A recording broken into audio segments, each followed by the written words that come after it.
Thank you, Mr. Chairman. I refer to something Mr. Larson said. I'm not even sure where to start here. There's a lot to talk about. This has been a great conversation. A few things I want to mention, I think. Mr. Goss, you had responded in an answer to a question from Mr. Kustoff about the commission or the deal in '83 and talked very positively about that, really people coming together and resolving this, putting everything on the table and making it solvent for years to come. We could do that again, right? And we should do that. Absolutely. We're much looking forward to that. Yeah, and I'd like to suggest to Mr. Larson and others who I think are sincere about the desire to fix Social Security. There's a difference between proposing a bill that doesn't go anywhere and having a real bipartisan discussion about resolving this. And so I guess I'd like to suggest the Fiscal Commission that we had recommended that looks at both debt and Social Security really is an attempt to do that. And I know you've spoken out. Would the gentleman yield? Let me finish my sentence, Sure. and I'll be happy Sure. to. I know you've spoken out against that, and I'm telling you in all sincerity that I think that we could resolve this if we had that kind of conversation with the American people. We could do what has been done in '83, and we could take your bill and others and put them together and really resolve this for the American people. I can tell you that I'm certainly interested in doing that. People on our side are interested in doing that, and we're willing to put everything on the table. And so, yes, I'll yield. So what is it you're putting on the table, number one?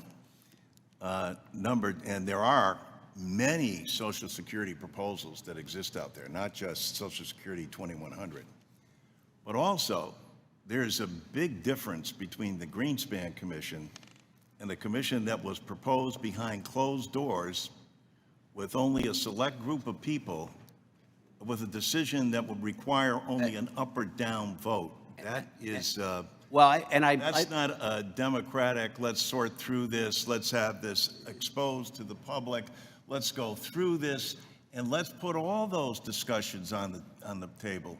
And I totally agree with you that people like yourself and others are very sincere about this, except the proof is in the pudding. So and I'll take my time because I'd love to get to a lot more here, but I would love to continue to have that discussion. I would love to not just get a no on that, because I can tell you we're sincere about it and we could put everything on the table to try to solve this.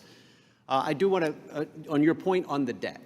So very briefly, so that people understand this, initially, when Social Security was put in place, we were taking in more money coming in than was going out, correct? When did that change? When did Social Security no longer begin to receive more money annually than they were paying out? Mr. Goss? Well, most recently, that has occurred in 2010. It was expected to be in 2020 at the time of the '83 amendments, but because of some of the changes since 2010, we've been paying out more than we've been taking in. Exactly. And within 9 years, the difference, the trust, which was the difference that has been accumulating over time, that has been borrowed and is being paid back, in 9 years, that expires, right?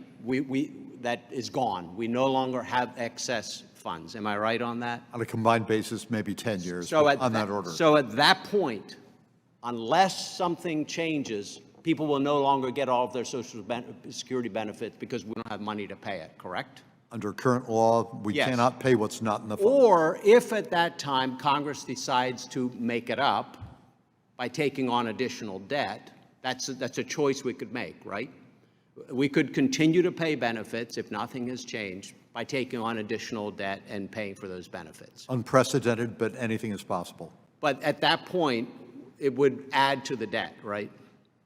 If Congress were to change the law and say that we will borrow from the public in order. The only point I'm making, and I'd love to have more conversation about this publicly, that's why we need a commission to talk about this, is that this will contribute. There's a fundamental problem. We have far less workers than we do retirees. That ratio is far different.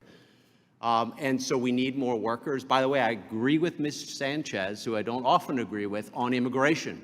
It is something that's a partial solution here. We need a lot more workers. We should be talking about legal immigration. But it's a great conversation. I wish others would agree that we need to continue to have this conversation. This is how I think a commission could work. We would take this conversation across America. We would begin to have a real understanding of the facts and how they exist. We just can't have that conversation in 5 minutes each here.